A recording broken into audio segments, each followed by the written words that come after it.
Hello, and welcome to the COP26 Resilience Hub. And hello, and welcome to the COP26 Resilience Hub.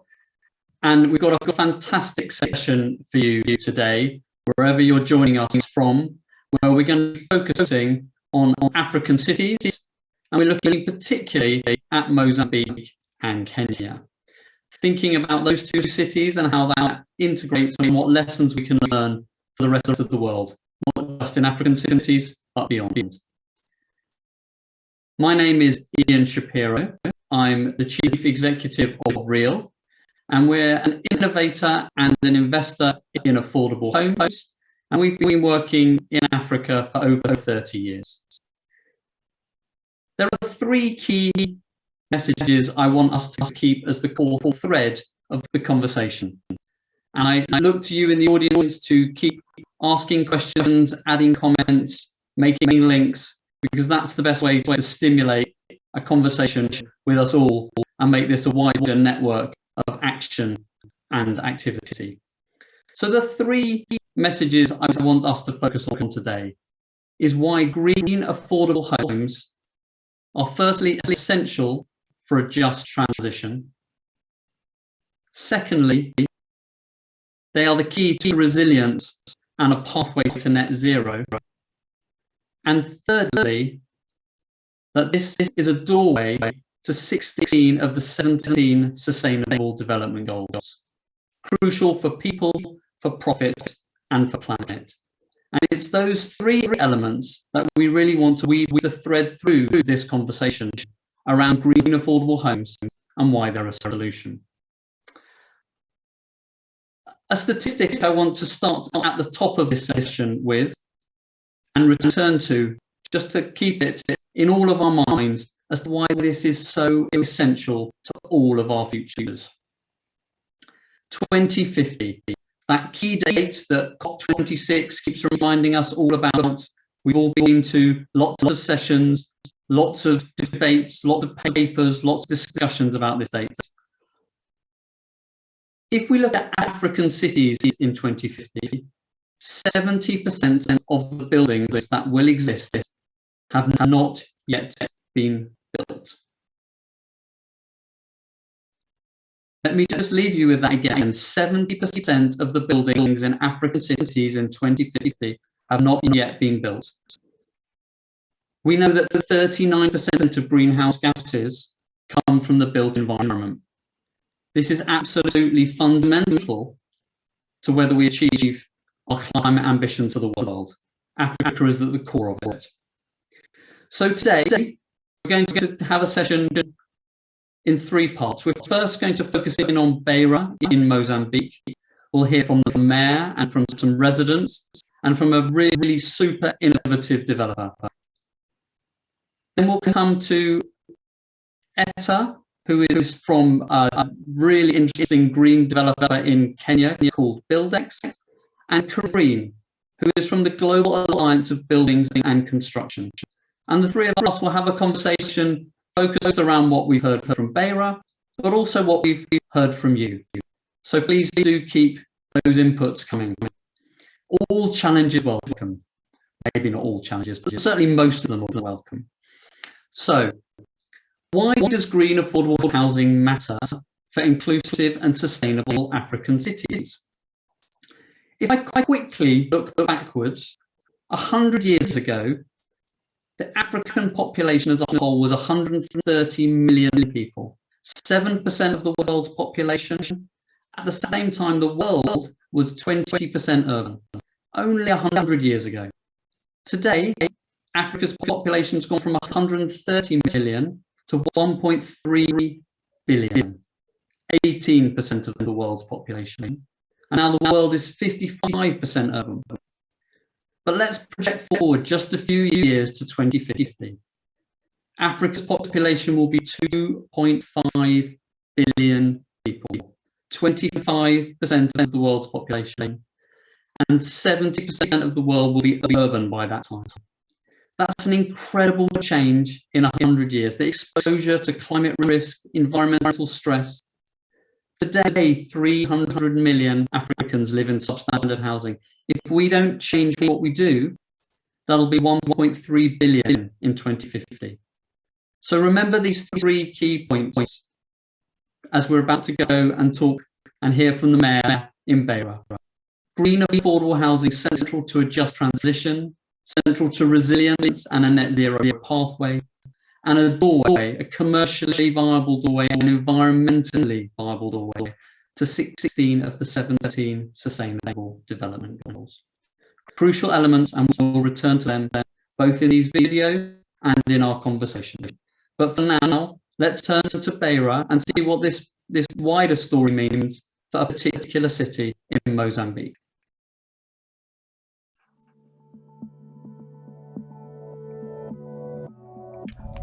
Eu quero lhe dizer sinceramente que a nossa cidade recuou para 100 anos atrás.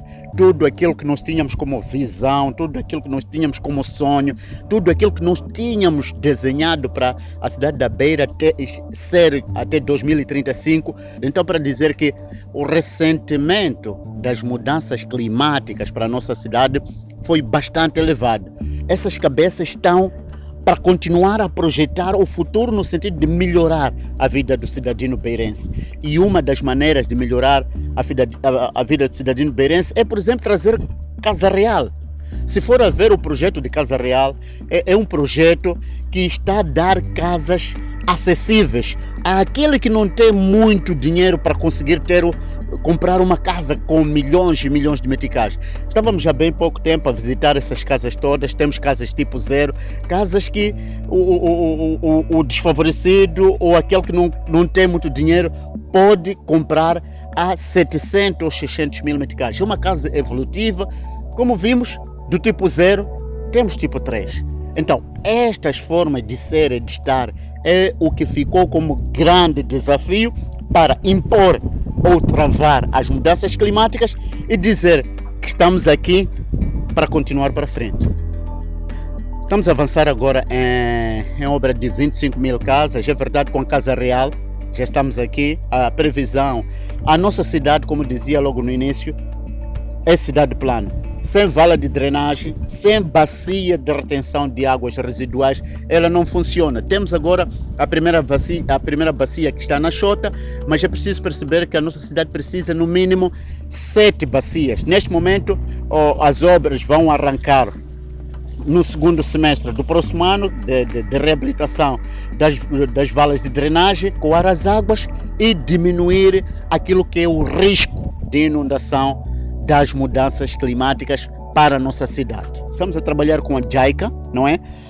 Como sabe, o Japão é um dos países que anualmente sofre 2-3 vezes por mudanças climáticas. Com a JICA conseguimos mapear todas as zonas de risco para garantir que ninguém possa ocupar essas zonas, se não apenas transformarmos essas zonas em zonas verdes, em zonas turísticas, em zonas capazes também de mitigar aquele que é o aquecimento global que pode criar a subida do nível das águas do mar por causa de intensidade de calor e derretimento de degelos. E também com muitos outros parceiros, estou a falar de KfW, Banco Mundial, União Europeia, Holanda, UNEP e outros, estão a trazer aqui conosco uma outra forma de ser e de estar. Por exemplo, com o Banco Mundial e Holanda, estamos agora na fase de estudo, do levantamento dos dados para a elaboração do grande projeto de infraestrutura de proteção costeira, que poderá avançar a partir do segundo semestre do próximo ano. Então, esta toda a experiência, esta toda a convivência, esta toda a colaboração praticamente traz outro ensinamento, porque o que nós queremos não é apenas dinheiro, são conhecimentos para depois de executar uma obra conseguirmos fazer a manutenção e operacionalidade de vida desta obra para garantir que esta obra seja uma obra que veio para beneficiar a cidade e os seus munícipes.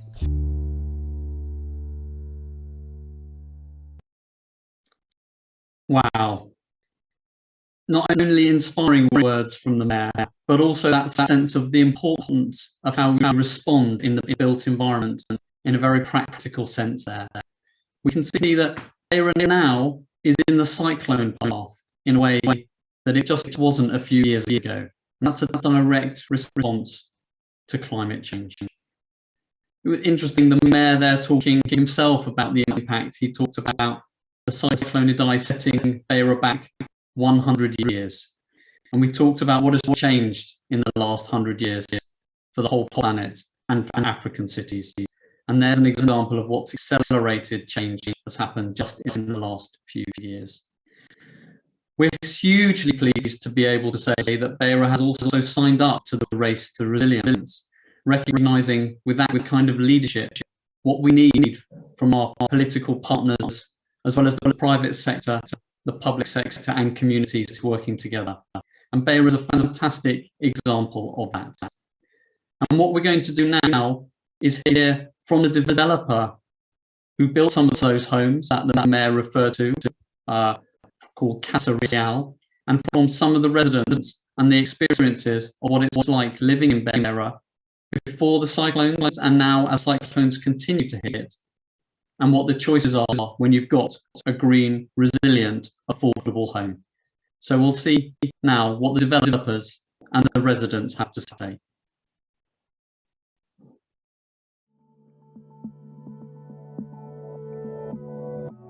Mozambique has a huge housing challenge, especially in the cities like Beira. Beira is below the sea level, and every time there is rainfall, it floods the whole city.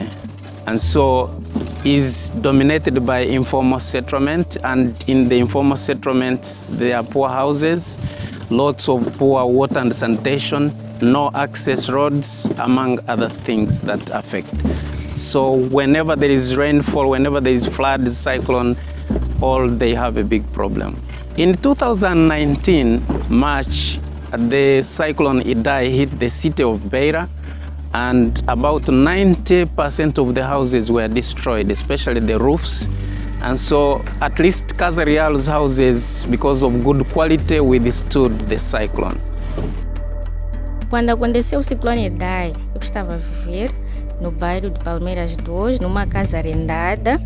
E o que aconteceu com a casa é que o teto era de chapas, então houve separação das chapas, então o que levou à entrada de água na casa. Desde que me mudei para aqui já tivemos mais 2 ciclones, aquele que foi no final de 2020 e no início de 2021. Então, com a passagem destes 2 ciclones, a casa não sofreu nenhuma alteração. Então estive segura, os bens também ficaram seguros. Então é uma parte muito positiva. We have learned a lot of lessons, especially when during that cyclone happened. We received different teams from different countries, like we got friends from Australia who came to support the vulnerable communities. And they came here at the site and they trained our building team. Our building team is so good. And we learned that we needed to change our roof building technique. Casa is not only doing resilient homes, but we are really looking at climate-friendly construction.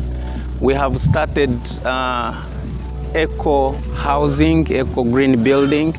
Next month we will be piloting CLT, the cross-laminated timber house, where we are having the Dutch architect coming here to support us to build this. All that is to test the market and also get feedback as we look to scale up the construction of affordable housing. A vida na cidade é bocado mais agitada, mais, enfim. E aqui há todas as existem todas as condições que eu preciso: sossego, tranquilidade, segurança. E todo o ambiente necessário para uma vida tranquila. Bom, a principal vantagem é a possibilidade de viver numa casa nova, de inaugurar uma casa, o que é raro, não é? Se a pessoa não constrói, sujeita-se a viver em casas um bocadinho envelhecidas. Então a primeira vantagem é uma casa nova, não é, de um custo relativamente acessível. We continuously ensure affordability, and affordability is not only at the time of buying the house, there is no bank that will be interested in funding a house which is prone to climate upheavals like cyclone, which will be destroyed in the near future. So Casa Real continuously look at resilient construction to ensure that the sustainability is not today, no, the affordability is not today, but it is also in the future.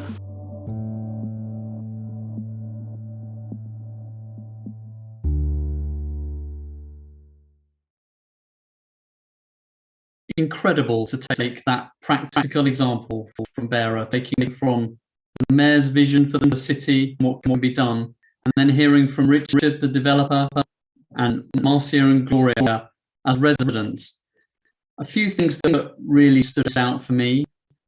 One about the fact that the earlier cyclone Idai had damaged 90% of the buildings in Beira, and yet these low-cost, green, affordable homes had survived undamaged. That tells you that we can make this work. They're also done at a price point. The mayor talked about the starting price being $10,000. Incredible that can really open the market to who these homes are accessible to. And that really must be part of a mass scale solution and the just transition. Also, listening to Marcia and Gloria talking about having lived in previous housing before and the damage is done to their property and their possessions when cyclones had hit. And here with some very clever, very low cost technique changes, so examples of removing nails and adding washers, giving that extra layer of rigor at effectively no cost, meant that the homes were then much more cyclone resistant and able to adapt to the changing climate around them. So fantastic to take that example from Beira, a city that now has to face itself in the cyclone path that it didn't fall, and think, what lessons does that show us for the rest of African cities? And I'm really pleased that we've got a fantastic panel today to join us to discuss these issues and think about what we can take from that Beira experience, but think, how does that replicate elsewhere beyond Mozambique? We've got Etta from BuildX in Kenya, an innovative award-winning green builder. And we've got Karim from the Global Alliance for Buildings and Construction. Together, we're going to have a conversation about what the wider implications of this are, taking that Beira experience with us. Karim, I'm going to start with you, if that's okay. You've got a fantastic new report out from the Global ABC, that's the Global Alliance of Buildings and Construction. It's all about how to adapt the building sector to climate change, and it's a very practical solution. And what I love is it's a really collaborative. There's some great examples in there. Talk us through, Karim, why a just transition is relevant to the building sector. Why does the building sector need to care about a just transition? Why can't they just keep on building? Yes, thank you. Hello, everyone. First of all, so to start my answer, it's impossible to have a strong, deep development, a sustainable development with resilience building, a resilient city, resilience infrastructure, because all the economical development is based on the strong and resilient infrastructure, also including the building what is it? It could be your houses, it could be your school, it could be your hospitality, it could be your critical building, etc., etc. That's why it's an emergency to accelerate the building adaptation. That's why we try to launch this new 10 principle for effective action. It's called a call for action. Because why action? Because we need to implement, we need to accelerate the resilient cities, resilience and for the building, not only in the northern country, also in the southern country. And I think it's not a good question to say that what is the difference between the north and the south, because the emergency is for the both, it's for the global, it's an international issue. We need, that's right. Now, to explain what is the 10 principles of action, the 10 principles of action, this is a new short report. This is this one. I can show you. Okay. that was written by the steering committee of the global ABC. And first of all, we try to accelerate the urgency. Also, the second point could be the stakeholders consider a systemic integration of measures of adaptation across the entire value chain. The process also consider adaptation along the entire life cycle on assets, mitigation, because we need to accelerate in the same time the parallel adaptation and mitigation action, implement adaptation, of course, data. We need to understand the climate risk data and to accept in the same time the uncertainty concerning the predictive model, because we are living in the uncertainty period now.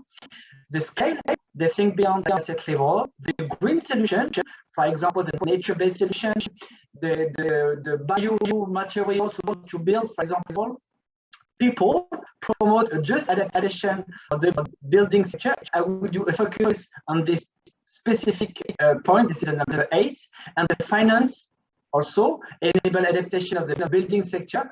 Concerning the whole country, we need to accelerate the investment from the north to the south. For example, we need to accelerate the part of the international funder to support the country to accelerate the building and the resilience building and the resilience program, and the local. Also, this is the last point. The local fit adaptation measure to the local context. Why? Perhaps it's very important that those 10 principles that combine could answer the most challenge concerning the climate change issue in Africa, for all the undeveloped country. Now, one focus concerning the people, because we try to promote also just adaptation of the building sector. But what do you mean about the promote just adaptation of the building sector? Background, first of all. The background, this is what over 1 billion people currently live in the informal settlements. The number of cities rise to 3 billion by rapidly 2030, perhaps. This population are predominantly located in the area of the global south that are most vulnerable to the risk of the climate change. That's why it's very important to implement into the adaptation process, adaptation action, the inclusion of the communities, the inclusion of the population. What does that mean? Well, if you speak about the inclusion, this is the building should not be expensive.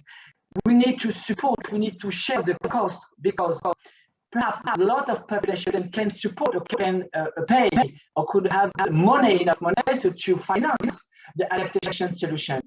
We need to reflect, we need to rebuild, we need to imagine a new business model, a new international partnership, collaboration between the North and the South with the international funder, insurance, the bank, so to rethink the way to finance, to support the acceleration of the building adaptation in the southern country.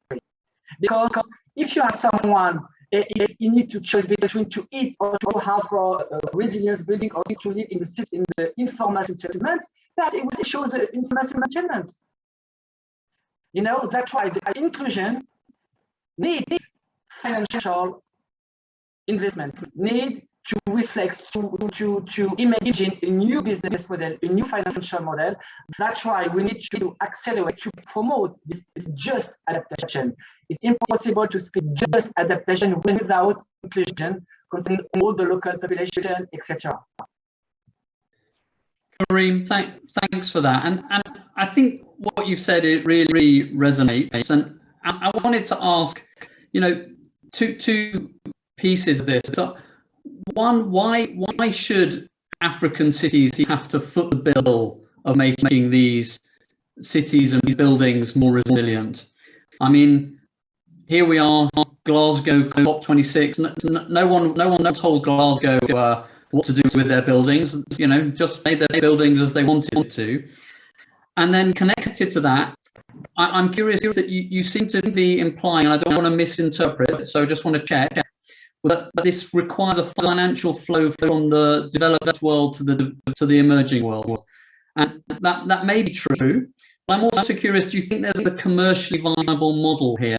That at the low-cost greenhousing, I felt that's what I was hearing from Richard in Casa in Mozambique, is that there is a way to do this both environmentally viably and commercially viably. So two questions to you there, Karim. One about why should African cities have to foot the bill? And secondly, is there a viable model that might excite the private sector?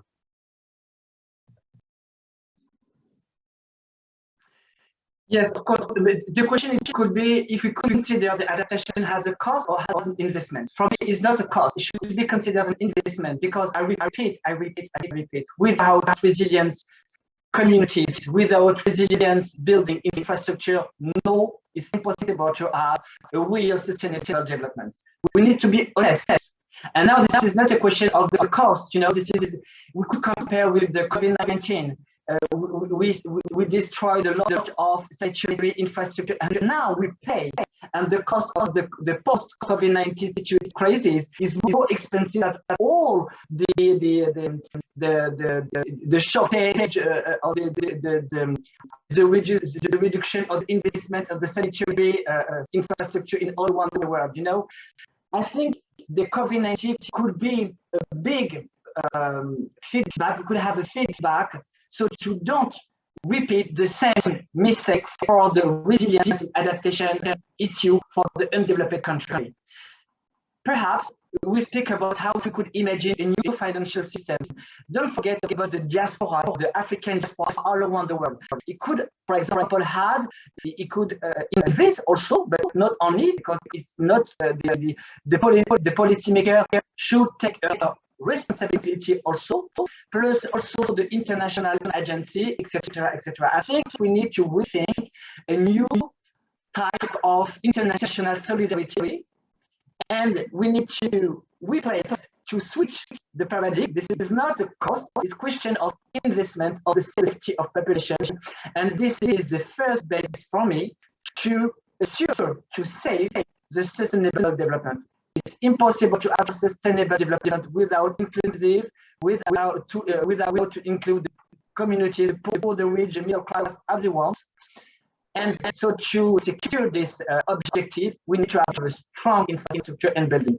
This is my pitch, and this is as well. We want to accelerate the 10 principle effective action, not only for the northern country, also for the southern country. Great, Karim. Thank you. And I'm going to turn to Etta now and try to build from what Karim said there, where this is how we have to integrate our building approach. And talk to us about the Kenyan situation and what you're doing at BuildX, and how adaptation and resilience lessons, what can we take? Is what Karim's saying, is that practical on the ground? So at BuildX Studio, we're a design build develop company based here in Nairobi. And we believe in a world where buildings are better than zero, they're equitably designed, and enhance quality of life and well-being. So buildings and cities for people and for planet. Our Zima Homes affordable housing project that we're working with Real now sort of begins to expose the sort of idealistic notions of this idea of sustainable building. For affordable housing, the margins are so small. The margins are so small that you cannot be sustainable and extravagant. You need to be sustainable efficient. So how do you become sustainable efficient? So I completely agree with Karim. And on the ground, in practice, what really happens is that you need to really make sure you understand your priorities, but also don't lose your mission, don't lose your vision, because the beauty of affordable housing is that it only makes sense in scale. So obviously, 150 unit development on half an acre is not going to achieve the kind of margins that you need. But if you develop a model that can be standardized and scaled to 10,000 units, then of course, at some point, sustainable systems are able to be put in place. The most expensive sustainable system to be input into development is, for example, the services. So solar hot water, solar PV, these are all nice words that people use, wastewater treatment systems. But if you input that into the cost of the end user, it no longer becomes affordable. But as the team, Casa team said, affordability is not about now. Affordability is meant to be long term. So how do you ensure that the sustainable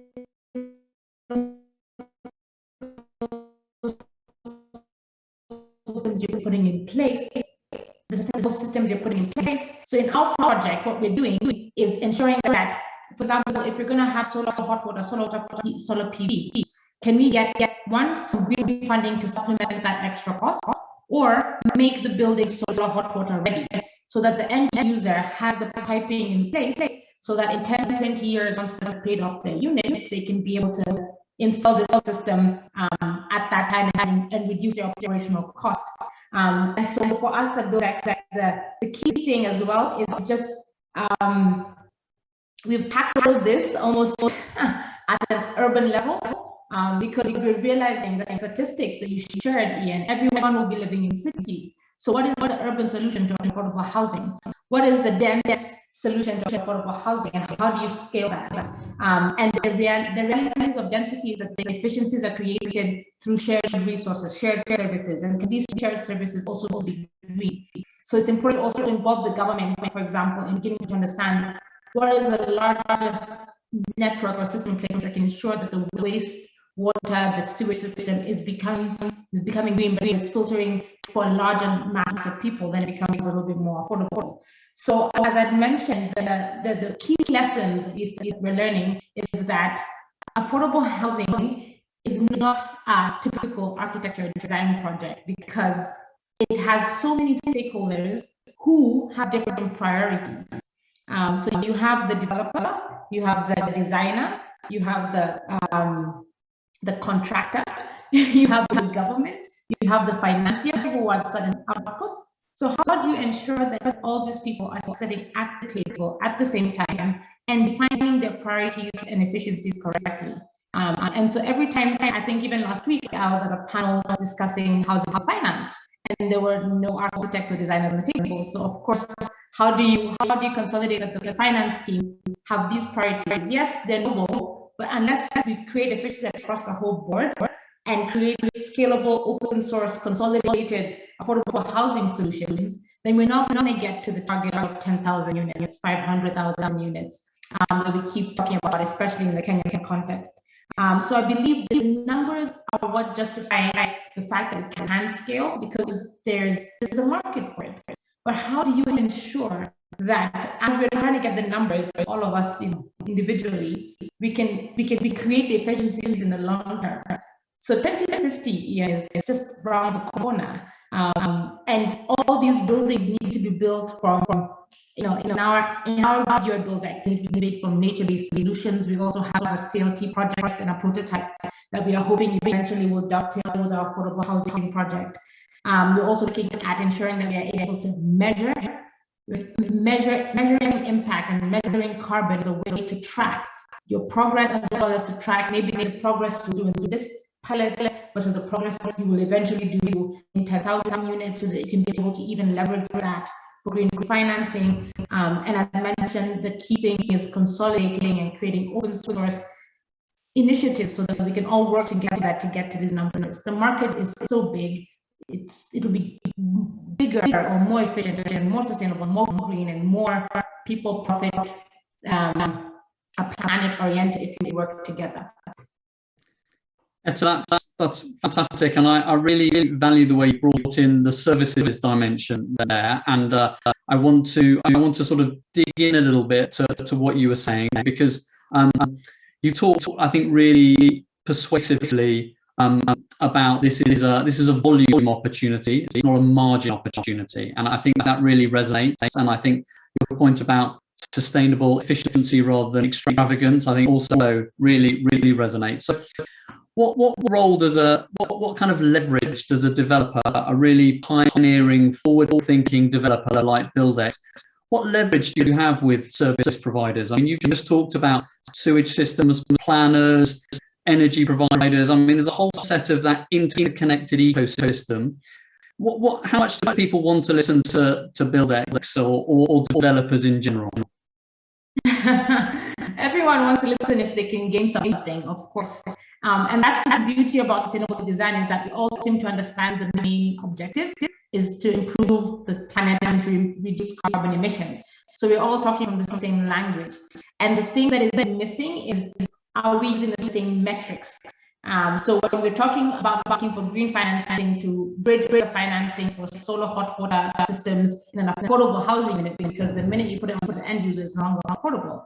So when you're bridging that finance, are you using the same metrics to measure carbon? Are you using the same metrics to measure consumption? Are you using the same metrics? So for example, the Center for Affordable Housing Finance in Kenya is working on creating an open source platform, that's CAHF, that all these things are calculated and reported in the same way, so that we can have the same conversation. So yes, they're willing to listen, and the short answer is yes. But you need to be able to have the right metrics to have this conversation. So for us, we're using Edge. It's a platform that's a green building rating tool that was developed by IFC, and we're using that to be able to quantitatively say, if we put this, it reduces carbon emissions by this. But not only that, it means that the end user is paying this much less of an electricity bill every single month. That is now tapping into finance, it's tapping into construction, it's tapping into all the different stakeholders, including the government. But the question is, it costs this much extra. Can you bridge that finance? And then you have your impact metrics. We have our green metrics. Then the developer has their affordability metrics, and consolidating that. So yes, that's how I'd put it. Great, Etta, thanks. And there's a whole set of conversation about cross-laminated timber in the chat as well. So I might come back to you shortly on cross-laminated timber, where I know that's an area where BuildX are really proficient. I noticed that as well, because you talked about CLT. So I think if you're already into the acronym, you're obviously a pioneer in terms of cross-laminated timber. So Etta, we'll come back on that. Karim, I want to build on Etta's point and ask you a question. Etta was there when I was talking about metrics and that idea of how we get systemic ways of understanding across sectors. And I think, the Global Alliance on Buildings and Construction, which is Global ABC's done a brilliant job about thinking about scale and system change, and how we take some of those brilliant projects like we saw from Casa in Beira, like Etta is talking about there in Nairobi, that BuildX are doing. How do we get the system change? Because that interconnected scale, I think the Global ABC's got some really important suggestions about what we can do from a system perspective. Yes, of course. And how we said, when we speak about scale or systemic, all depends what do you mean, what is your definition of systemic and the scale. I explain. The scale, you could need the temporal scale. Temporal, because if you speak about the climate change, you need to project. You need to project in the future. But you need to control to reduce the uncertainty concerning the predictive climate change model. That's why this is the first dimension. This is a temporal dimension. The second point concerning the scale, this is a geographical scale. The building is not an island. The building is not in the cloud. It's compliant. It's connected with the several type of infrastructure or system to have access to electricity, energy, water supply chain, road, transport, etc. A building is connected. That's why we need to mix this geographical scale plus the temporal scale. After, when you define this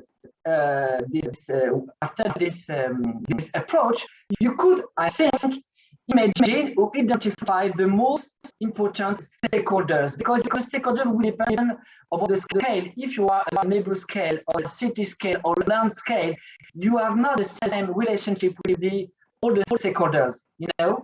First of all, after you need to have an overview, because the question about the financial, I repeat, because as you say, Etta, we don't know, you could have the local capacity, the local finance capacity, but perhaps you could looking for the money outside the country, outside your authorities. Look, you need compliance with the needs or to convince your future investor to accept, to support, or to accompany you. That's why the question of the scale and the stakeholders is very combined approach. So to identify the best stakeholders, you need, first of all, to build your scale model.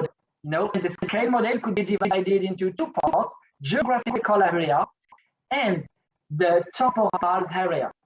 This is the point. After, I could give you my personal experience. We built for the IFC in the La Dominique Island.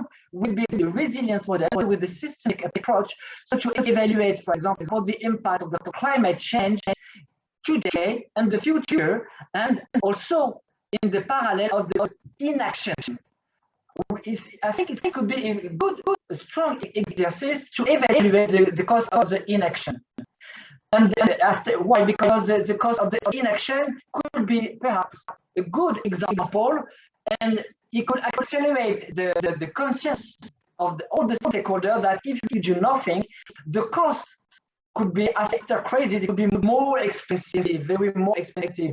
I repeat, we have good feedback with the COVID-19 crisis. It could be really similar, I think. It's similar approach. Why? Concerning the 10 principle essential, we integrate in the 10 principle the action, the principle concerning the stakeholders and the scale approach, because I repeat, so to define, to identify the best stakeholders, it could be the local stakeholders, the national stakeholders, the international stakeholders. Sometimes it could be combined also. You could combine local, national, continental, or international stakeholders. And we need to share the same view concerning the future. And the future, it will be dependent on the climate change scenarios. So to anticipate the vulnerability, the risk exposure, the type of disaster risk, etc. After you build, this is your best one, this is the background, this is the baseline for me, this is the base, and this is the start, point zero. After you could make around in the same table, your architect, urban planner, citizen, NGO, etc., etc. So to share the same project with the same issue, the same problematic, and the same hypothesis. Thanks, Karim. And as you and Etta are setting this out, I feel totally persuaded by why wouldn't everyone get on board? I mean, I think the way you're talking about projecting to the future, think of it as an investment, recognize the cost of inaction, think of full life cycle costs. I mean, absolutely. So Karim, do you feel, is the conversation shifting? Are we all joining, your and Etta's and Richard's and others from Casa, are we all joining that team? Or are you feeling there's resistance to this kind of systemic future approach that you're setting out? No, for me, it's the systematic approach. It's the key for the success. It's a key for the success. Why? Because if you analyze the damage consequence after climate hazard, you could estimate, for example, the cost of the damage in the building scale. But if you analyze with the domino effects, you could have a rate between 1 and 10. You could multiply by 10 the cost of the damage if you analyze also the domino effects. That's why I start my pitch when I said that the building is not an island, the building is not in the cloud, it's not in space. It's real, it's implemented in the soil, it's implemented, it's connected with critical infrastructure. And just if you are this simple vision, the simple is not very complex. It's the reality. It's the reality. If you are on your home, if you want to watch TV, you watch TV because you're connected with the energy plants. That's why we need to have this capacity to go and back to observe all the systemic connection. And if you analyze the systemic connection, rapidly you will identify the strong stakeholders, because all the stakeholders connected with your building or with your assets should be influenced or concerned by the same project, you know? Yeah, Karim, that's great. And Etta, let's bring it back. And I think Karim set out the systemic argument really persuasively. Let's bring it back to Kenya and ask, you know, when we think about the Kenyan situation, you know, why is there a binding constraint that's limiting what's happening? We know in Kenya, I think there's a green affordable homes gap of maybe about 2 million. So that scale opportunity you talked about is there. YAP has asked, you know, is end user financing, is that the key constraint? What is it that's stopping this momentum being built up in the systemic way that Karim's identified? Well, there's two ways, or there's two issues that we're seeing. One is that in the Kenyan context, even traditionally globally, affordable housing or social housing, as it used to be known, was in the public domain. So many people have it still in their minds that the housing that is affordable and accessible is coming from the government. End users, financiers, developers, contractors. So suddenly there's almost this sort of crickety crack movement to get people to start seeing it properly in the private sector. And so the private sector is excited and we are gearing up to go. And the government is like, no, hold on, this is the framework. Private sector is like, this is how we want to do our framework. I see the one issue is that we don't have a proper way to address public-private partnerships when it comes specifically to affordable housing. So public-private partnerships in other scenarios, everyone is working together. There's a bit there for the government, there's a bit there for the private sector, everyone's happy. But the PPPs, the private-public partnerships, when it comes to affordable housing, it's only after 10,000 that everyone starts being happy. So there's a bit of patience that is lacking. And so you're seeing the initial solutions, either there's a give and take, there's something that's missing from the current solutions, and that's why it's taking so long, it's so slow. By the time we have a working model between the PPP, what happens is the developer gets tired, or the government says no, and wants a different model. So that's one reason I'm seeing there's an issue. And I think it's just a conversation or just an agreement that this is how PPP works for affordable housing. And then the other point you'd raised already, which is end user finance. And for affordable housing, again, the person who's buying a house doesn't have a 3-year credit history and like formal income that has an entire list of this is where all my money comes from. That's not how it would work. So we need to have an alternative model of viewing the credit viability of some of these tenants and these people that we want to sell to. And for that to happen, there needs to be trust along the entire value chain, because the person that is going to buy this unit needs to trust that from the financier, being the financier, to the developer, to the designer, to the contractor, to build the nice thing. And by the time it goes to the off-taker, they'll give you a good interest rate. And then there needs to be trust along the whole value chain. And the main person who can create that trust, in my view, is the government, because the end user understands the government. These guys kind of understand, but they work with them in different capacities. So how do we glue these people together? Not only talking, but also action, like giving proper offtake, giving security, giving guarantees. So those are the two key areas. And as I said, I think it's us not sitting around the table at the same time discussing what the priorities are. The one question I keep asking stakeholders is, why are you doing this? I mean, affordable housing is not something you just say, yeah, I want affordable housing. I mean, it is a risk. So if you ask different developers or stakeholders this, they have different answers. And that means, of course, they'll have different priorities. And of course, eventually everyone will just go their separate ways. So we just need to be able to all answer why we're doing this and have an answer and say, okay, if that's the reason, let's just stick out until we can get to that scale. I think that's absolutely spot on, Etta. And we talked about the scale of the opportunity. For us at Real, the reason that we're engaged in green affordable housing is there is no alternative. Karim set out the systemic rationale. There's a green infrastructure revolution that we need to be part of. And if we don't get this right in African cities, then actually there's a serious consequence for the world at large. You know, Africa's going to double in population size, more than double in urban settings. And in the way that you're talking about it, we're talking about people who can afford to pay rent, they can afford to pay a mortgage, but they need someone to do the initial de-risking, to trust and to make an investment in them. And the opportunity is there. And I think that's why we see that green affordable homes, they're a doorway to 16 of the 17 sustainable development goals.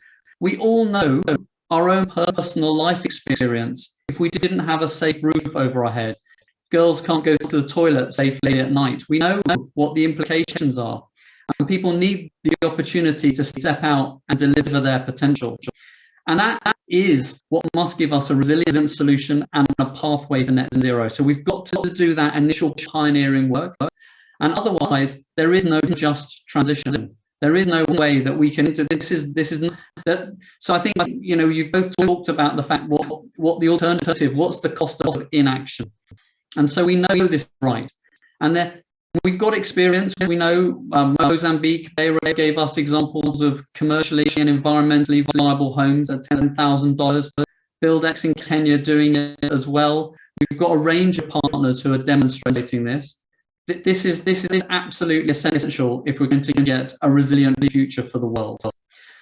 Etta, we've got a few minutes left. I feel I need to behave myself and respond to the whole conversation about cross-laminated timber that's been happening in the chat. Explain to us, what is cross-laminated timber? Why should we be excited and interested? You know, isn't that cutting down trees?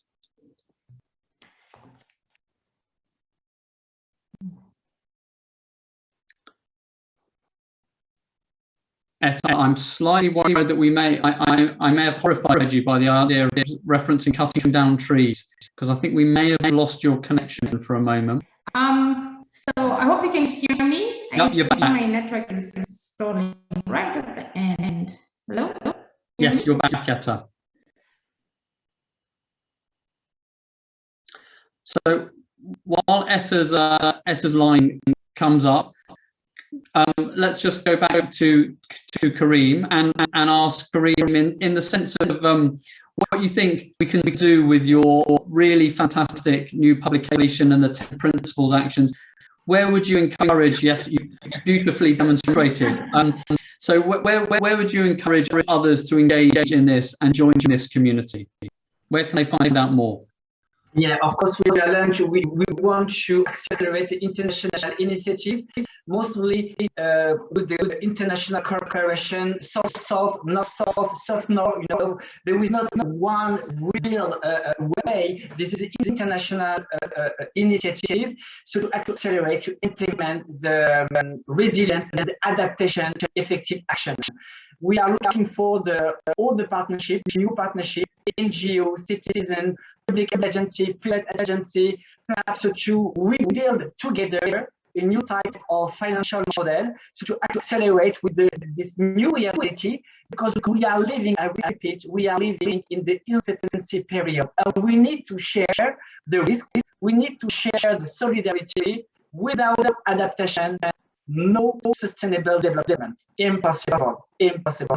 That's why it's not a question of the cost, it's a question of life, it's a question of safety, it's a question of real resilient, sustainable future for all population. And the adaptation is not a question of the rich against the poor, it's a question of equality.